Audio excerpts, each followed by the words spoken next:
It is. Let's see, actually, I don't even remember the date. Yeah, it's February 1st, obviously.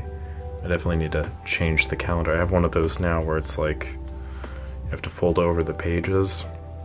I think I'm still on like January 20th, but it's February 1st, Chinese New Year. And in the spirit of the holiday, we have today a marathon, if you will, of camera repairs. And I've just dumped this card. It's a 32 gig card. So I should have enough space for all these repairs. So let's run over it. We have, for starters, ME Super. And that's going to be replacing the main switch thing. So just write that down. And then we have another ME Super. The frame counter is bad. The self-timer is not working, apparently. And the aperture level lever thing is not moving as freely. So those are all kind of relatively simple fixes. And then next up we have was from the camera shop. I probably should have started with this, but yeah, so basically I went in to drop off some of the stuff that I was working on. He's like, yeah, I got some more stuff. Cool, fantastic, I love having work. So I fixed this last night, the N2000, and I'll talk about this more in a separate video. But I fixed that, so that's cool. I've got two AE-1s, so I'm going to test those and get those all fixed up. But apparently one of them is auto-firing. Oh yeah, this is actually... So it was auto-firing, he said, and it wasn't doing it. Oh, there it is. Oh, weird. It wasn't doing it, but what it was doing, yeah, that. So, okay, don't auto-fire, watch. It fires when you close the back door, and it's auto-firing as well. The other one apparently just has a shutter squeal issue. AE-1, auto-fire, and clean, because it's nasty. AE-1, shutter squeal, possibly aperture squeal. I've not even checked it yet. This is just based off what he said, so I'll do an inspection on that, and then also clean because it's a nasty. And then I just got in a K1000, so I'll try to get to that. And then I got my buddy's Minolta that I've just been stalling putting back together because I've been a little bit busy. But I don't know if I'll get to that today because I feel like these two are probably going to take the most amount of time of all of it. And then I also have 2 packages to open. So this is the rundown for today's extravaganza. What I think I'll do is try and put timestamps down below. This will probably be another longer video. I might break it up into segments and make separate videos. But I thought it'd be kind of fun to do like a marathon of repairs. And also this will be good because I kind of have not a lot going on today. I got work, but you know. Oh shit, I got the Rona. But yeah, in the grand scheme of activities, it's a fairly open day for yours truly. So I will spend it doing what I love, which is catching up on work. Start with turning on the soldering iron. Look at this. This is from cleaning off my iron. There's so much metal in there. Whack. Anywho, yeah, so I will start off with this ME Super, and then as we go throughout the day, just gradually check off things on the list.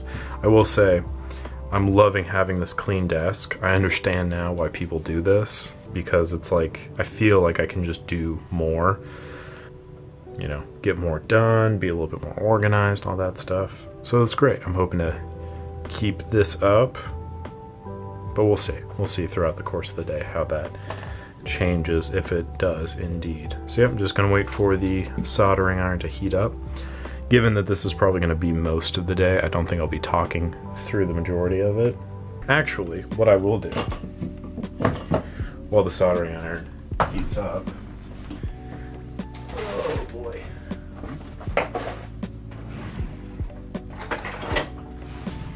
I will open up these, as well as quickly show this. I got another MX. So far as I can tell, the speeds are fine on it. Everything seems to be working okay. I've not checked the electronics at all, but I just basically took a look at it. It seems to be okay. And I didn't spend too much money on it, so I feel pretty good about that. But I'm going to be cleaning that up and then putting on the store to sell because I don't need another MX. But I found one for not a lot of money, so I figured I would preserve it. Okay. And then this was actually a necessary purchase.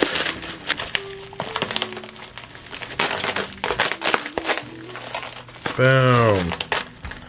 1 T70, 2 T70s. Good prism. Good prism. Hell yeah. Always good to have on hand for spare parts and stuff of that sort.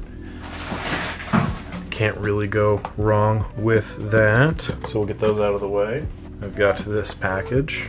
So let's pop this open. And look at that.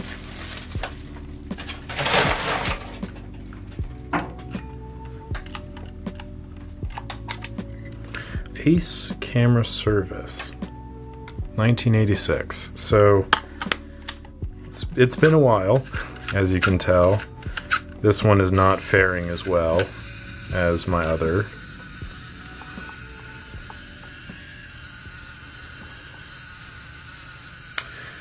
But the chief difference in these two is this one has clearly a dent in the top. I didn't even look through the... the prism seems to be okay. That's good. Prism seems to be good in here too. That's a great sign because I really don't have to try and replace them. Yeah, obviously there's a bit of a issue there, but in the terms of MXs, I have now 3 of them. Yay. So yeah, I'm also gonna get these fixed up. So that's 2 packages done. That is one of the items off of the list.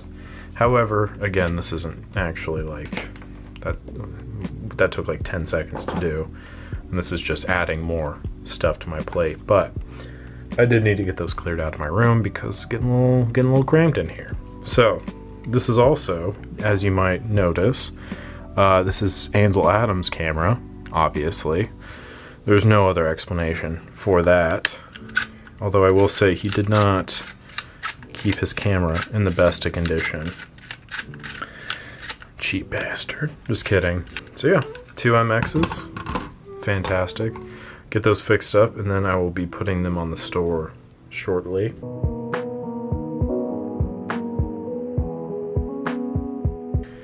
We are in the future. This is out of whack here a little bit. But yes, welcome to the future. It's beautiful here. We have you know, flying cars, robots, all the stuff the Jetsons promised you as a youngin'.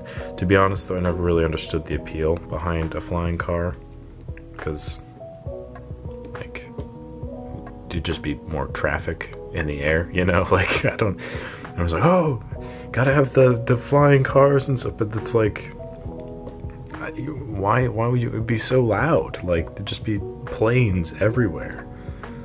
I don't know. Okay, and then there was the hoverboard craze a few years ago. Whenever was it 2017 when like Back to the Future 3, where they go to the future and they like got hoverboards and the self-lacing shoes, and I mean, like, really? That's what we're hoping for? Like, And the world would just be a better place if I could float on the ground and wouldn't have to bend over to tie my shoes. But anyway, I digress. It's the future. I'm just about finished with the New Year project here. Few quick amendments and addendums, addendums, that is the word. I don't know if it's like, is it not Chinese? Is it called Lunar New Year? I don't know, so I apologize if that was in poor taste. Second note, this is going to be part of the voiceover for the ME Super repair. So, actually, no. What I'll do instead, this will just go after the repair.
you saying it's the lean, the neighborhood promise I serve you codeine. My bitch, she serving the peas and my different band that go by Celeste.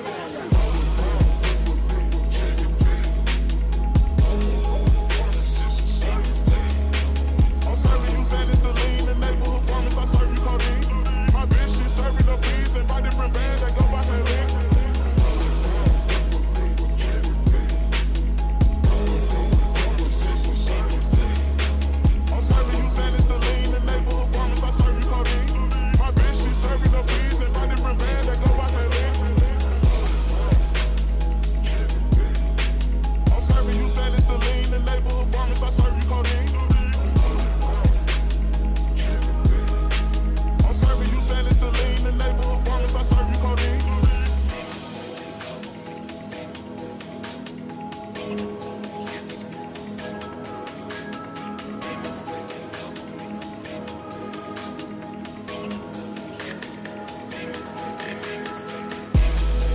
So I have here an ME Super that I took apart so I could show this demonstration, because I don't feel like I did a great job addressing it in the video. I was kind of too busy just trying to get the repair done.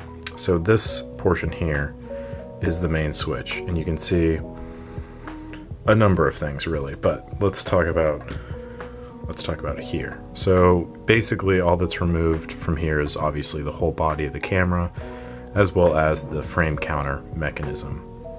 But basically what this is designed to do is to actuate the lever in there, which I have. God, I love having so many spare parts. The main switch actuates this lever, which then engages different parts of the shutter mechanism to go through the different speeds.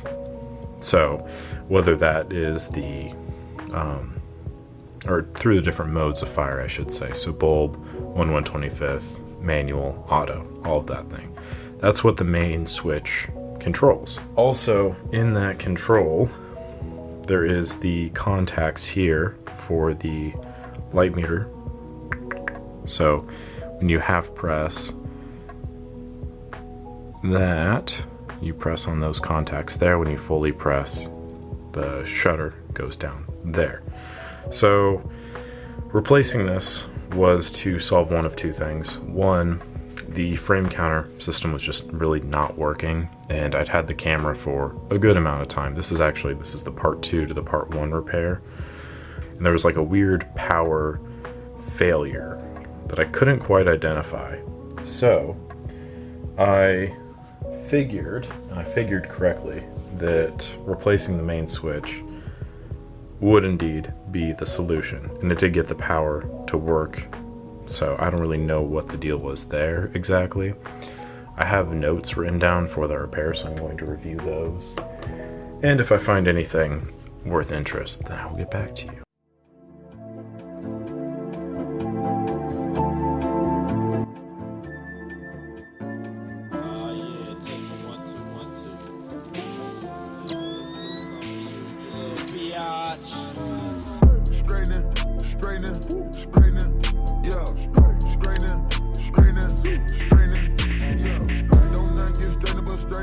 Don't not get straightened but straighteners. You don't get shit straight, you don't straighten it.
Drizzy and Freaky.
Things I did for that, it was very simple. As I said, the aperture system here was a little stiff, so I basically just lubricated that because there's really not much else you can do. I cleaned it out as well as you could and then added some lubrication so it won't lock up as much. Self-timer mechanism here, again, just kind of blasted some air and some lighter fluid in there just to clean it out. Got it to fire through a number of times. And then the interesting thing that happened, which I don't want to take this apart right now to show you, but the frame counter. Now, if you've been watching this channel for any period of time, if you know me personally, I love Pentax cameras. Like, they're my favorite. That being said, Lord have mercy on my soul. The frame counter system on the ME Super is just the worst. It is just nonsensically challenging to set and to reset. So another video, another day. If that issue comes up, I will like do a full breakdown on how all of the different pieces are supposed to go.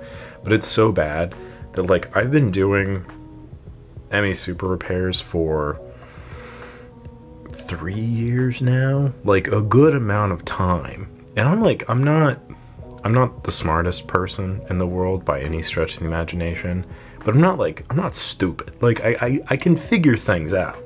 But I cannot, for the like every time I take this apart, I have to take a picture of it on my phone just to make sure when I'm putting back together, I'm like, okay, that has to go there, that goes there, because it just doesn't click with me. I don't know what it is. One of these days, I will just wake up in the middle of the night and I'll figure it out. But it is yet to happen, and it's just very weird.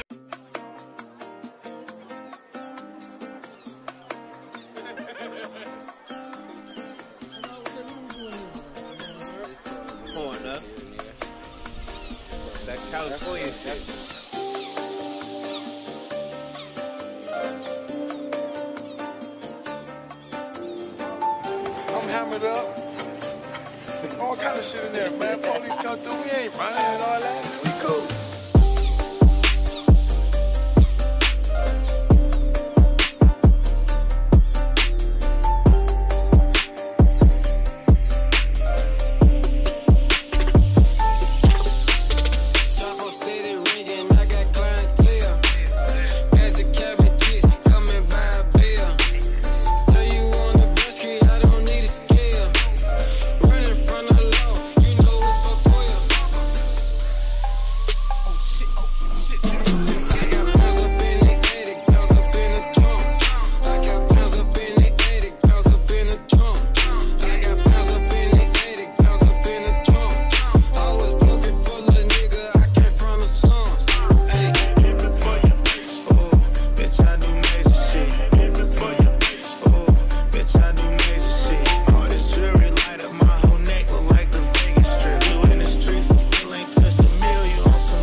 You know it.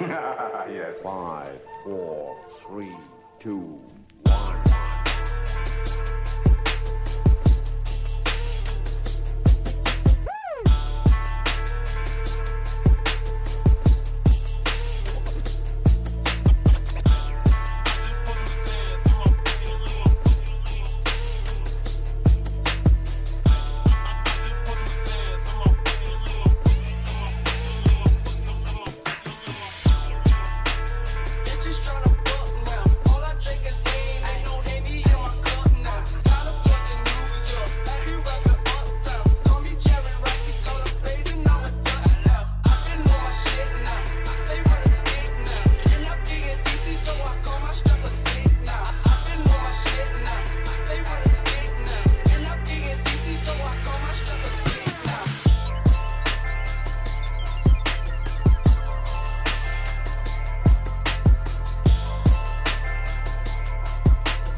I'm going to die. We all are, sooner or later. You're as randomly lethal and entirely confused as you ever were.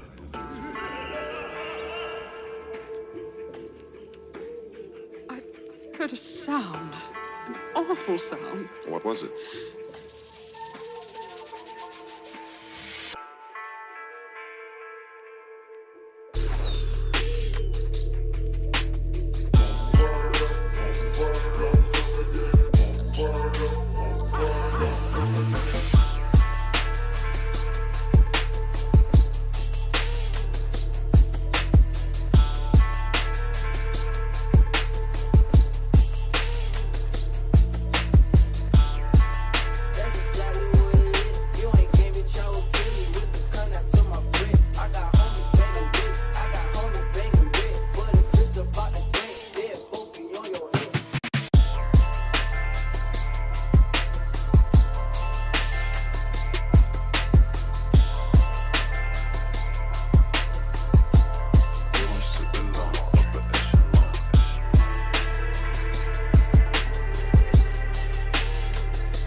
In California, for every 10,000 cheap handguns sold each year, roughly 2,200 have shown up in crimes. It is an explosion that has caught even veteran law enforcement officers by surprise.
This is the closest AE-1 that I have, and I'm pretty sure this one's fried. It needs some love, okay, but we'll not talk about that too much. This is the auto-firing one, and I don't think I did a great explanation of the process there. So it was really weird because as stated in the video, like if you close the back too hard, it would fire. If you opened the back, it would fire. If you pressed down on the top, it would fire. So what was happening was like all of these random shorts were happening, and that basically made the camera fire. So went through, did a full clean of all the electrical systems, you know, soldered up all the contacts, made sure power was running through as it needed to. And then I took off this plastic covering on the shutter magnet there and cleaned off the magnet, and then just started working again. I let it chill for a bit and then tested it again the next day, and it was working. And it's the important thing too is, does it fire at all of the speeds?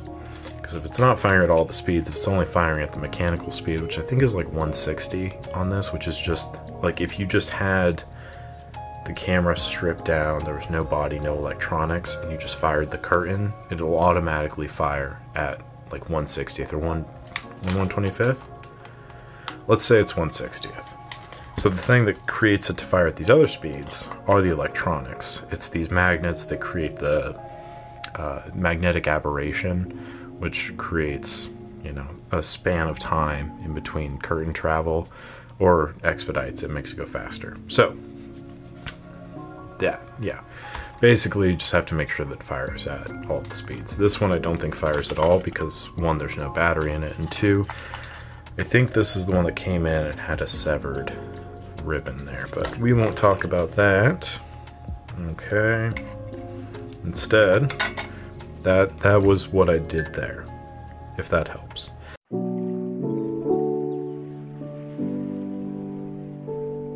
Boom. All right, next up we have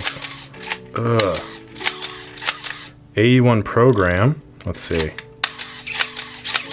It's got the double doozy. So that's the aperture squeal. That's the shutter squeal, just so you're aware. Basically, all I did was set the aperture to 22. You can also test by advancing, pushing in the depth of field preview lever there. Yeah.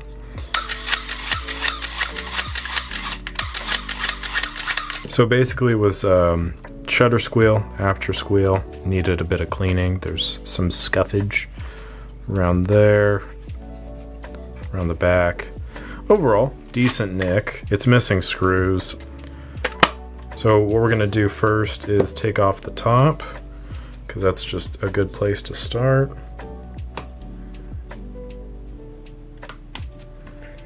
Want to double check that all of the electronics are working as they should, which it sounds like they are, but it's also nice because this thing definitely needs a little bit of love, a little bit of care, if you know what I mean. So see all of this just gunk and grime. Over time, stuff like that will kind of collect, and yeah, I don't know, personally, if I am repairing someone's camera, never hurts to go the extra mile. So that way they don't have to worry about sending it again, because that's never fun. And then also, I think this is the first time I've actually taken apart a program on this channel, because I don't, like, I have two currently. I think I've made a video about one, maybe. I just shot with one actually, and it turned out pretty decent. The experience overall, I would say, not the photos, because I've not had those developed yet. Pop open. Oh, Jesus. Yeah, all these parts are just a little on the grimy side. So we'll work on that. Get that free gel. And then this little washer there. And then I always found it important to take this off, because otherwise you could risk removing the little, well, I'll show you exactly what I mean, because I'm not entirely sure what the part is called.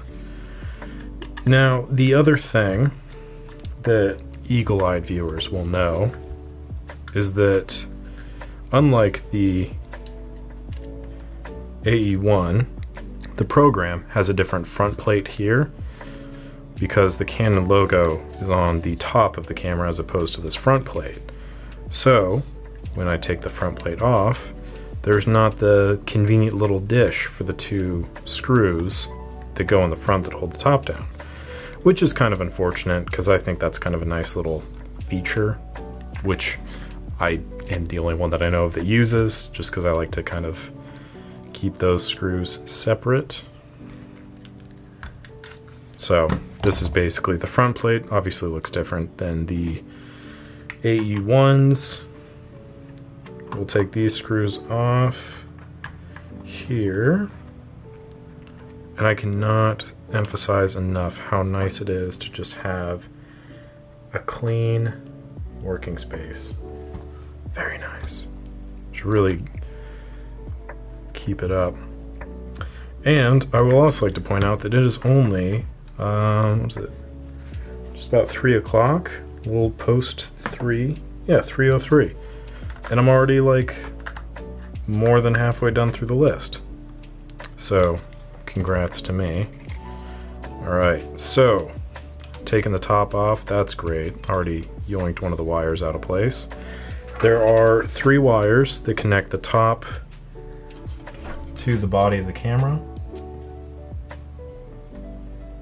And basically these are the wires that control the flash. Very nice, very nice. So there is green, white, and black. The black is going to stay attached to the body. That's what goes to the flash sync port. The green and the white come off with the top.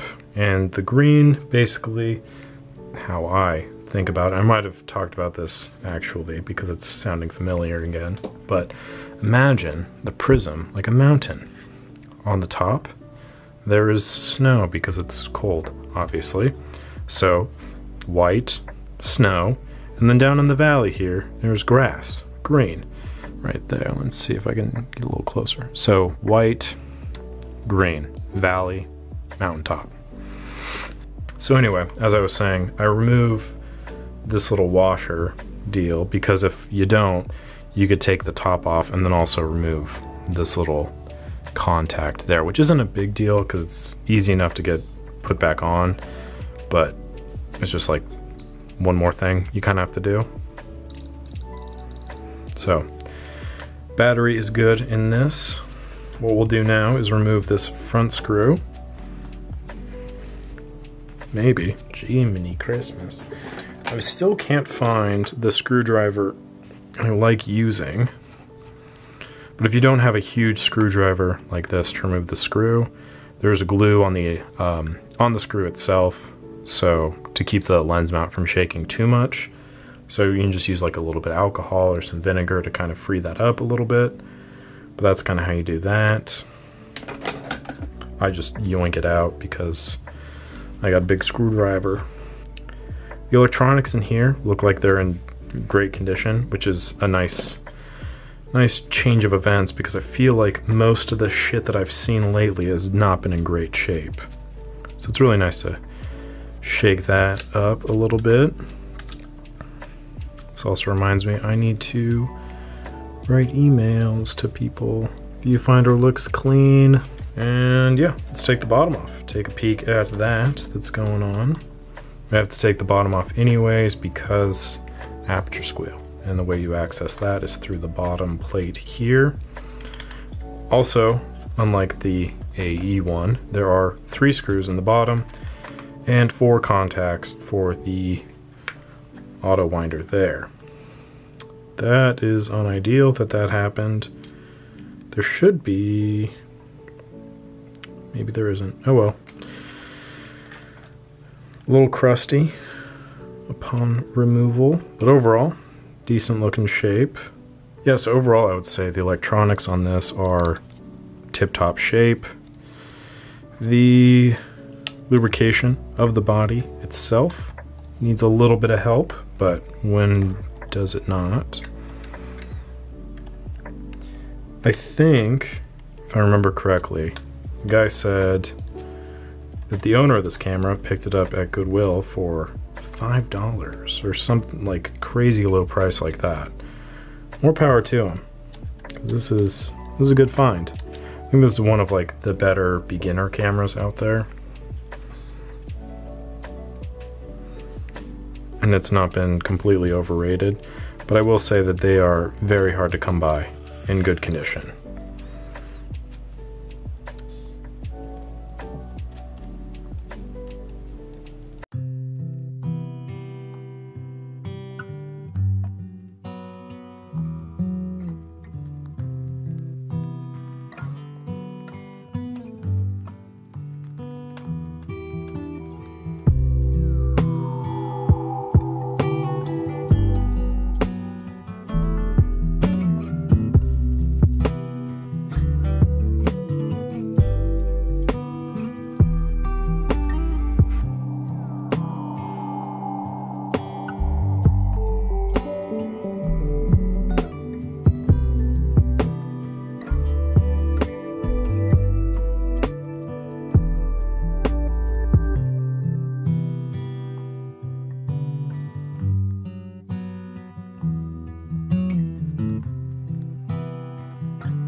Easy peasy. Alright, so let's go over this real quick. There's still a little bit of cleaning that I want to do on this, obviously. I'm not overly enthused with how it's come out thus far, but for the most part, it's pretty good. I'm gonna let it sit for a day, check back in on it to make sure that the squeal has indeed gone away. All the friction is still is lubricated properly before I bring it back to the customer. The other things checked out fine on it. There was no other issues so far as I could tell, and the lens definitely is broken. The housing is cracked, and that's kind of causing it to slip a little bit, but oh well. Cool. So we'll go ahead and cross that off the list for the time being. Again, it's not done fully, but in the interest of getting this K1000 looked at.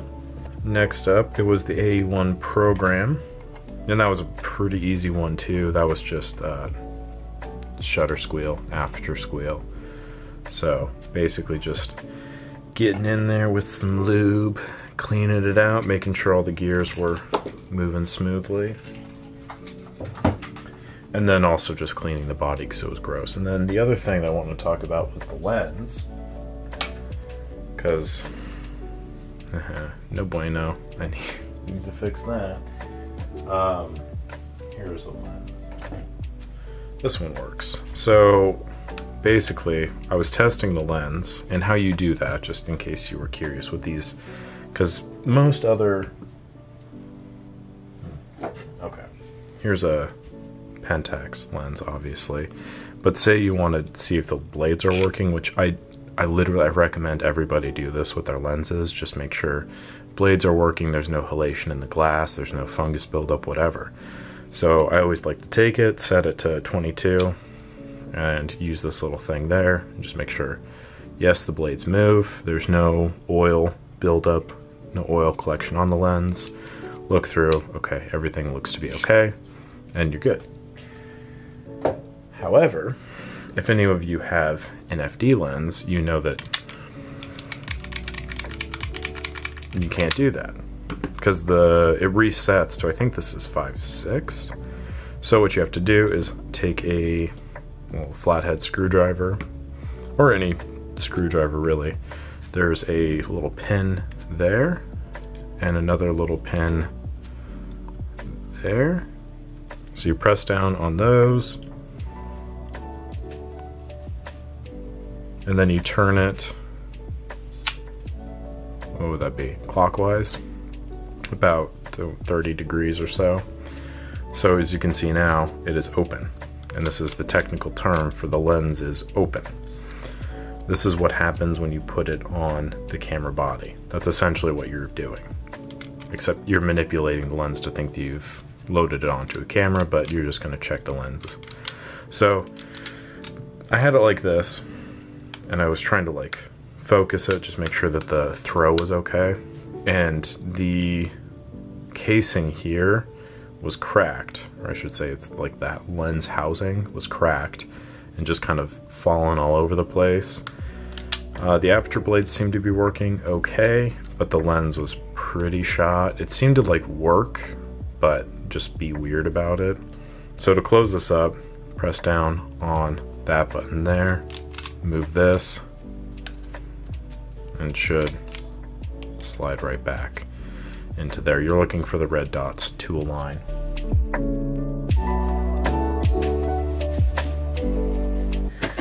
So this is customer's K1000, and if memory serves, it was working, or it is working, I should say, not was, except for the light meter, I think it was. We're gonna do a full once over of the camera. A bit of a scent to it. Can't quite put my finger on it, but it's not great. Okay, And there is movement in the needle. There's a good deal of gunk in there. I'm gonna have to reread the email because I genuinely don't remember what he said now. Slower speeds seem to be working. This frame counter is resetting properly. There's movement there, which is good. The advance action seems fine. There is a lot of gunk in the focus screen. But yeah, overall, there's a bit of kind of scuffing right there.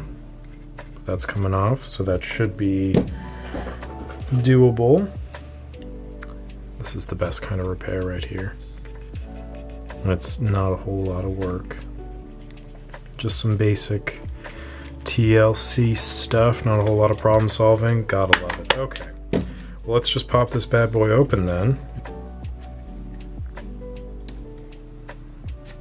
Oh god. Oh, that's great. Just jacking the box all over the place. The screw launched somewhere else, so that's fun.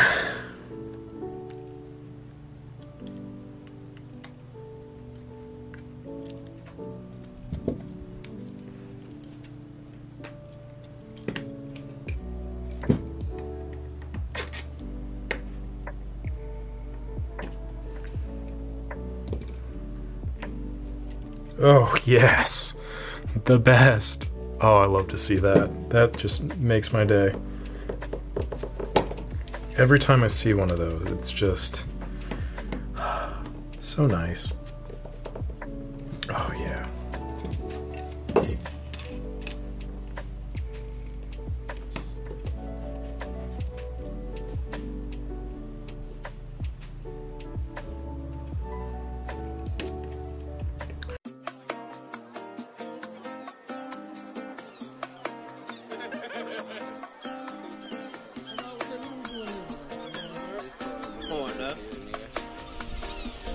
California shit.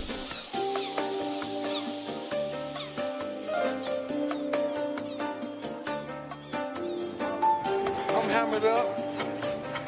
All kind of shit in there, man. Police come through, we ain't running and all that. We cool.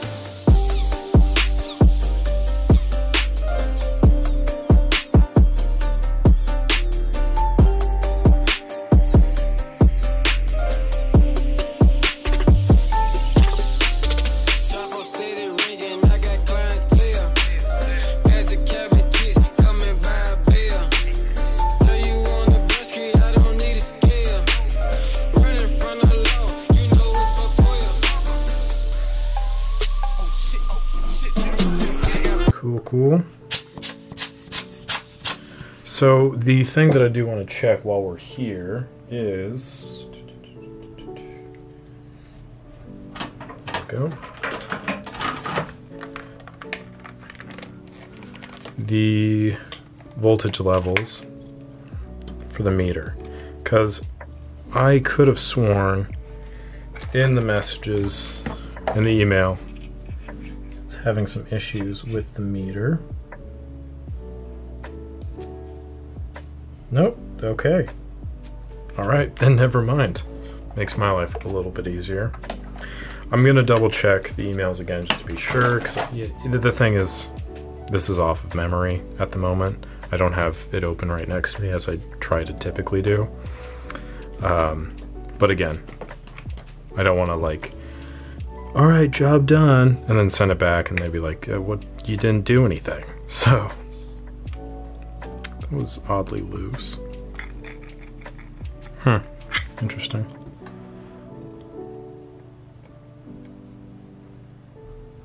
Okay.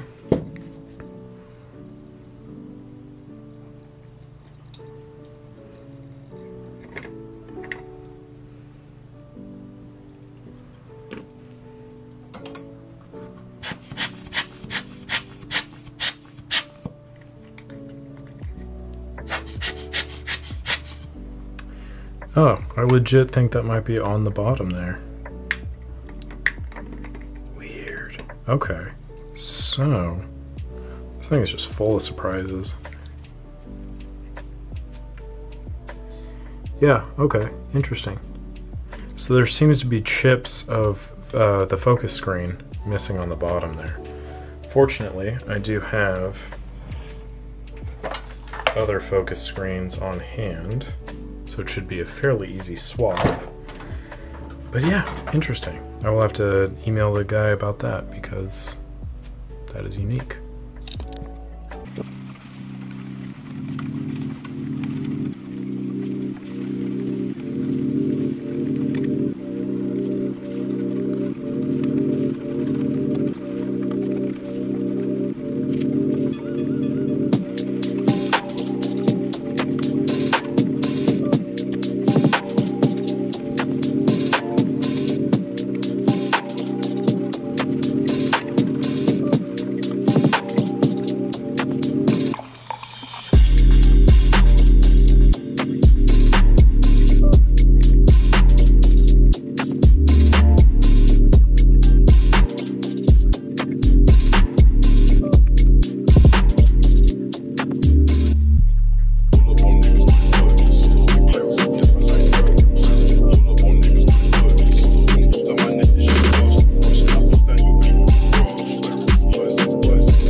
K1000, that was just a quick replacement of the focus screen. I have a video detailing that process. I will link that right there.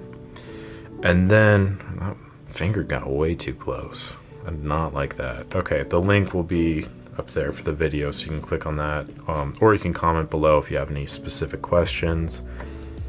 I think that was it. So yeah, overall, very successful day. I'm like genuinely impressed because lately I feel like I've been getting a lot like more challenging repairs, which is fun. I do enjoy those.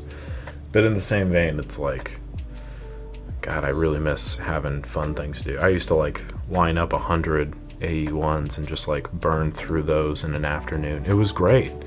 It was like really fun, got a lot done, and you can just see like the fruits of my labor. And this is nice because I can spend more time on things, make sure that everything's like up to my standard, but you know, at the same time, it's just, sometimes it's a little more challenging than you want it to be. But, oh Jesus, demolition derby over here. For the time being, I think that will do it. I also didn't film any sort of like outro for this video, so this is that, I suppose. I think what I'll do is I'll probably release this as one video, and then I might release the smaller segments as their own repair videos further down the road if needed. But I will put the timestamps down below, so you can click on those if you need to view anything in particular. Don't know why I'm talking about this at the end of the video. You've probably already figured that out. Yeah, if you like longer form videos, let me know. I'm kind of experimenting with some stuff currently. If you have any questions, comment down below. Make sure to subscribe to the channel, like the video if you enjoyed it. Thank you for tuning in, for sticking it out to the end. Appreciate you watching. Catch you on the next one.